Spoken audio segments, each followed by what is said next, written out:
Shalom jemaat yang dikasihi Tuhan, kembali lagi kita mau beribadah bersama-sama dalam ibadah kategorikal hari ini. Saya mengajak mari jemaat Tuhan kita siapkan hati kita untuk memberikan puji-pujian yang terbaik bagi Tuhan. Mari kita berdoa. Terima kasih Tuhan Yesus, kami kembalikan segala pujian, syukur, hormat, kemuliaan hanya bagi nama Tuhan. Saat ini Tuhan kami mau memuji memuliakan nama Tuhan, beribadah kepadamu Tuhan. Kami mohon Tuhan menguduskan, menyucikan seluruh kehidupan kami supaya kami boleh layak menghampiri tahta Tuhan. Terima kasih Bapa, Engkau memberkati ibadah kami dari awal hingga akhirnya. Kami serahkan dalam tangan Tuhan. Dalam namamu Tuhan Yesus kami berdoa mengucap syukur. Haleluya, amin. Engkaulah yang menjadi kekuatan kami Tuhan, sumber pengharapan kami. Terima kasih Tuhan.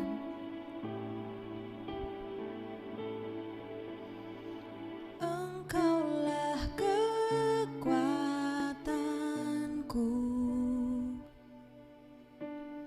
tempat perlindunganku saat badai menerpa. Aku tak akan goyah, aku tak akan goyah, sebab Kau sertaku. Engkaulah kekuatanku,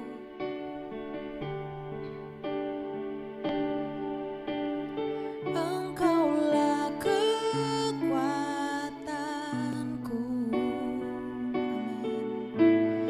tempat perlindunganku saat badai menerpa. Aku tak akan goyah, aku tak akan goyah, sebab Kau sertaku.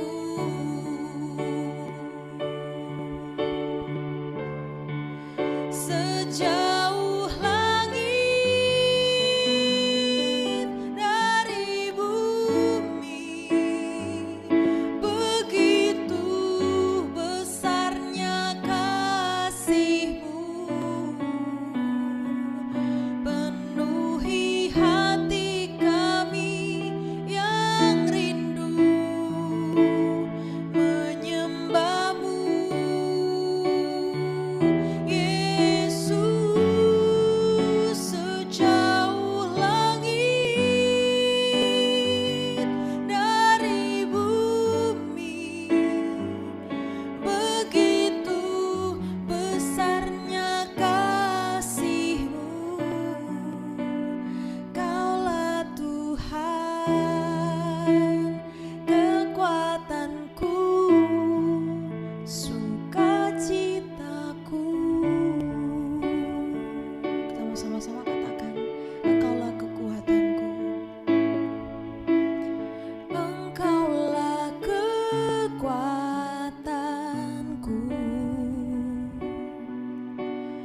tempat perlindunganku saat badai menerpa. Aku tak akan goyah, katakan aku tak akan goyah, aku tak akan goyah, sebab Kau sertaku.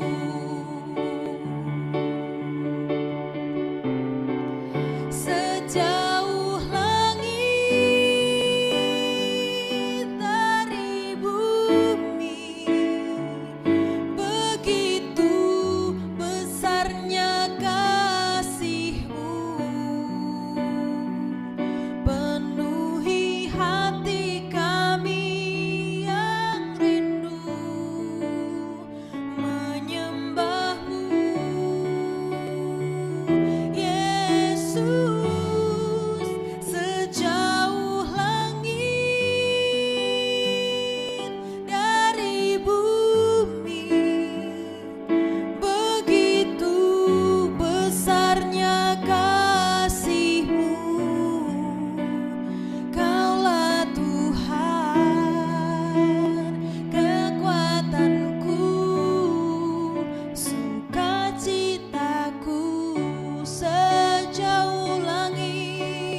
bersyukur sebab Engkau ajaib dalam hidup kami.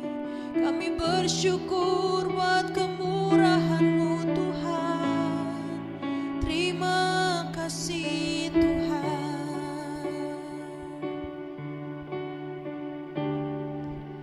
Ku pandang wajah-Mu dan berseru,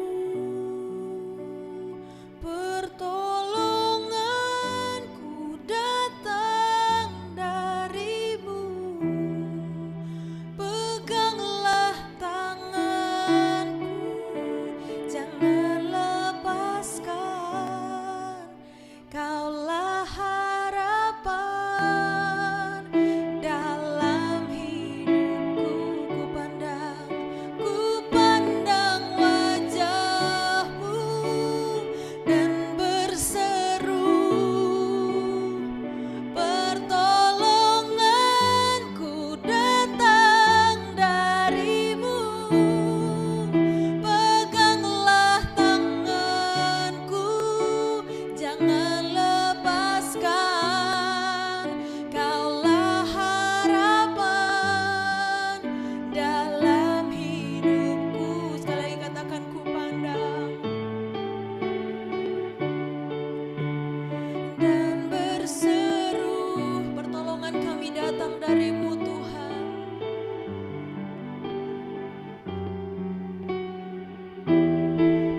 Peganglah tanganku, jangan lepaskan.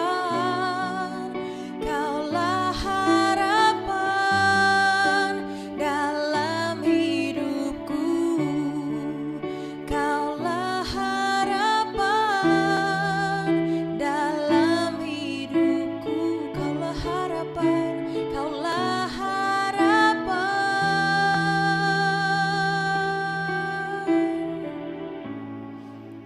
dalam hidupku.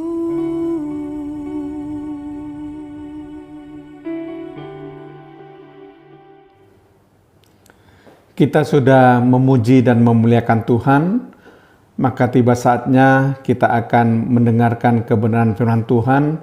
Mari kita berdoa. Tuhan Yesus,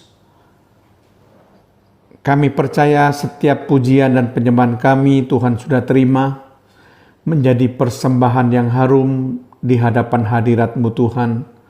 Dan sekarang kami siap untuk menerima taburan benih firman-Mu.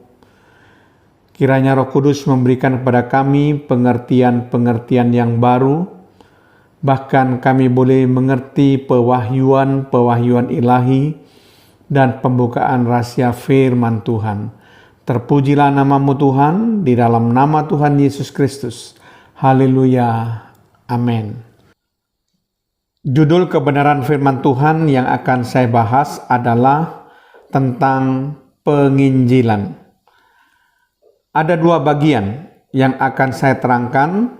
Bagian yang pertama, kita akan membahas tentang apa itu penginjilan dan segala sesuatu yang berkaitan dengan penginjilan.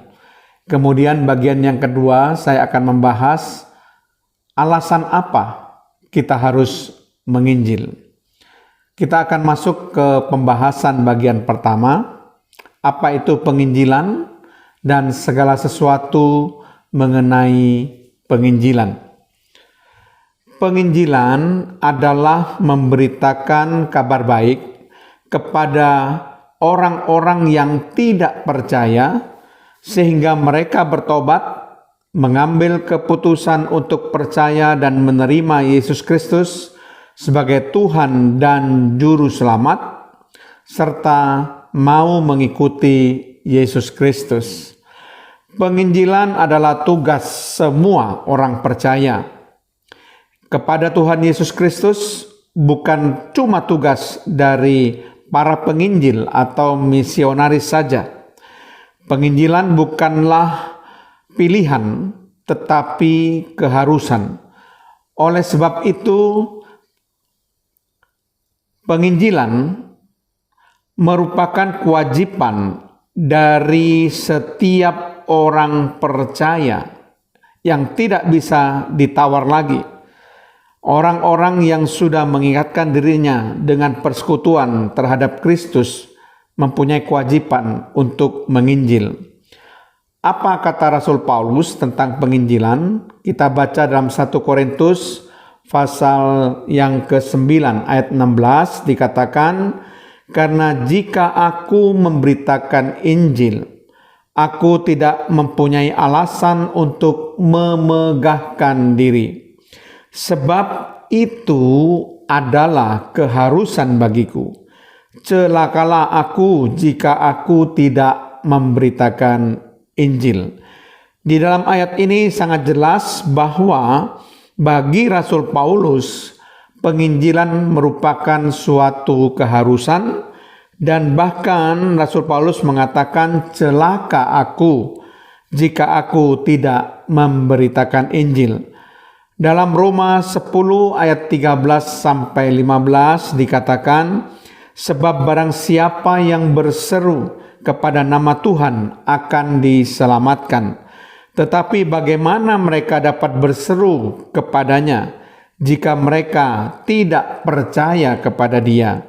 Bagaimana mereka dapat percaya kepada Dia jika mereka tidak mendengar tentang Dia? Bagaimana mereka mendengar tentang Dia jika tidak ada yang memberitakannya? Dan bagaimana mereka dapat memberitakannya jika mereka tidak diutus? Seperti ada tertulis, betapa indahnya kedatangan mereka yang membawa kabar baik. Jadi ayat ini dengan sangat jelas mengatakan bahwa supaya orang bisa mendengar tentang Yesus, harus ada yang memberitakan tentang Yesus. Dan dikatakan betapa indahnya kedatangan mereka yang membawa kabar baik atau memberitakan Injil. Tanpa penginjilan, semua kaum di muka bumi akan binasa. Tanpa penginjilan, manusia akan mengalami hukuman Allah yang dahsyat, yaitu kematian kekal karena dosa. Oleh karena itu, diterima atau ditolak penginjilan tetap harus dilakukan. Isi hati Allah sudah sangat jelas bahwa Allah menginginkan agar semua orang dapat diselamatkan. Ini kita bisa baca dalam surat 1 Timotius pasal yang kedua ayat yang ketiga sampai 4. Itulah yang baik dan yang berkenan kepada Allah juru selamat kita, yang menghendaki supaya semua orang diselamatkan dan memperoleh pengetahuan akan kebenaran. Di sini dikatakan dengan sangat jelas bahwa Allah menghendaki supaya semua orang diselamatkan. Itulah isi hati Allah sebenarnya. Penginjilan memerlukan hati yang penuh belas kasihan terhadap jiwa-jiwa yang terhilang. Penginjilan harus direncanakan dengan strategi yang matang, dengan hikmat dan tuntunan Roh Kudus.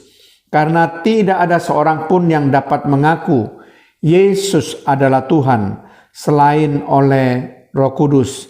Kita dapat membaca di dalam surat 1 Korintus pasal yang ke-12 ayat yang ketiga. "Karena itu aku mau meyakinkan kamu bahwa tidak ada seorang pun yang berkata-kata oleh Roh Allah dapat berkata terkutuklah Yesus. Dan tidak ada seorang pun yang dapat mengaku Yesus adalah Tuhan selain oleh Roh Kudus." Jadi peran Roh Kudus dalam penginjilan itu sangat penting. Roh Kudus yang menjamah hati setiap orang sehingga orang boleh percaya dan mengaku Yesus sebagai Tuhan. Bangunlah jembatan persahabatan terlebih dahulu sebelum melakukan penginjilan. Kemudian pintu masuk penginjilan adalah dengan menjawab kebutuhan dari orang yang kita injili dan memperkenalkan Yesus Kristus yang dapat menolong mereka. Orang yang melakukan penginjilan bukan seperti calo tiket pesawat yang menawarkan tiket kepada para penumpang, namun ia sendiri tidak naik pesawat tersebut.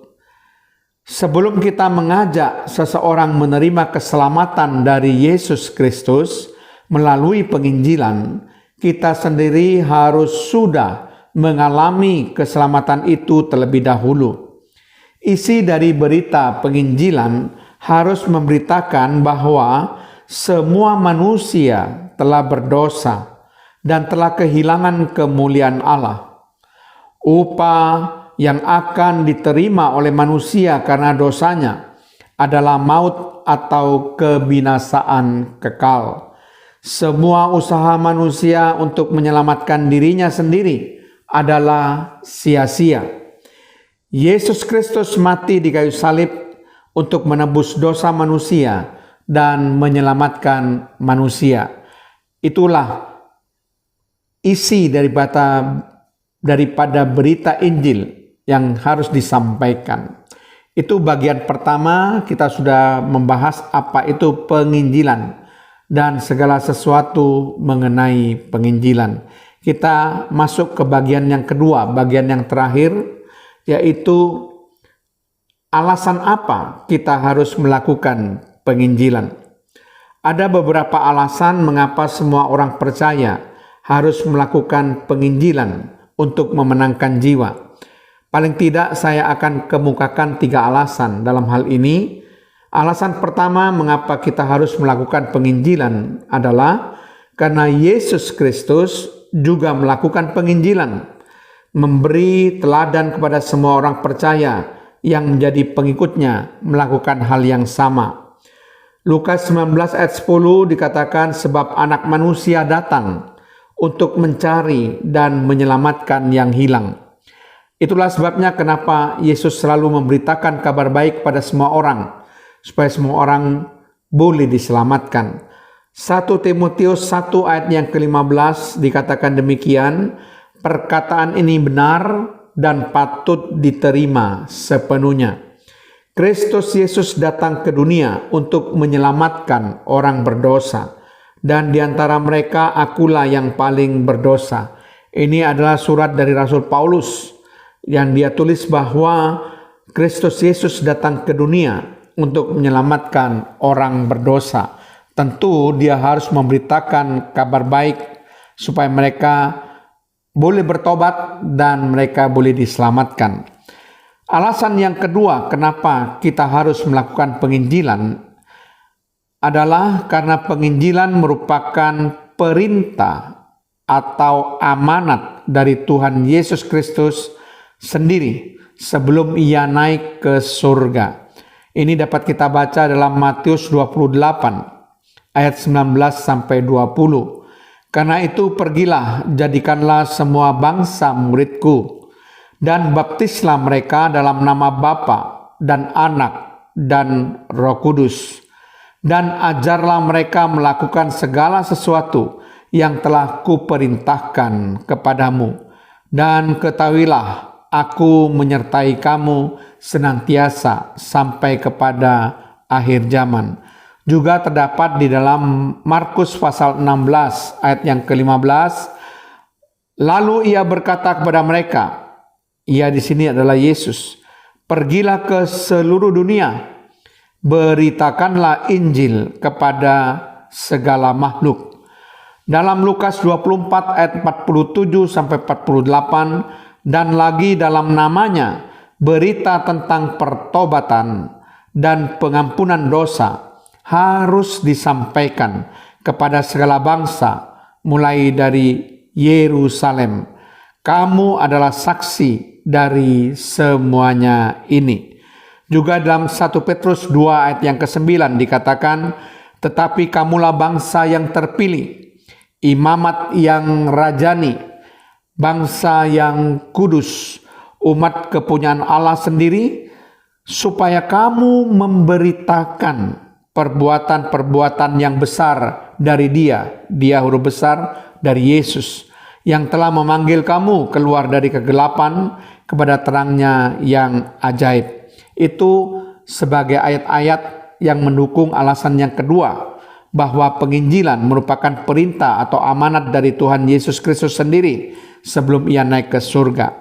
Nah, alasan yang ketiga kenapa kita harus melakukan penginjilan, karena Injil harus diberitakan di seluruh dunia.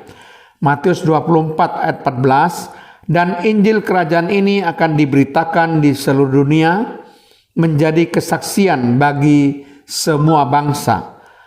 Sesudah itu barulah tiba kesudahannya. Demikian juga dalam Kisah Para Rasul pasal yang pertama ayat yang ke-8, tetapi kamu akan menerima kuasa kalau Roh Kudus turun ke atas kamu, dan kamu akan menjadi saksiku di Yerusalem dan di seluruh Yudea dan Samaria dan sampai ke ujung bumi. Itu adalah 3 alasan kenapa kita harus melakukan penginjilan. Jadi saudara sekalian, saya harapkan bahwa Bapak Ibu, saudara-saudara mengetahui apa kewajiban kita sebagai orang percaya, yaitu kita harus terlibat untuk memberitakan Injil. Mari kita berdoa.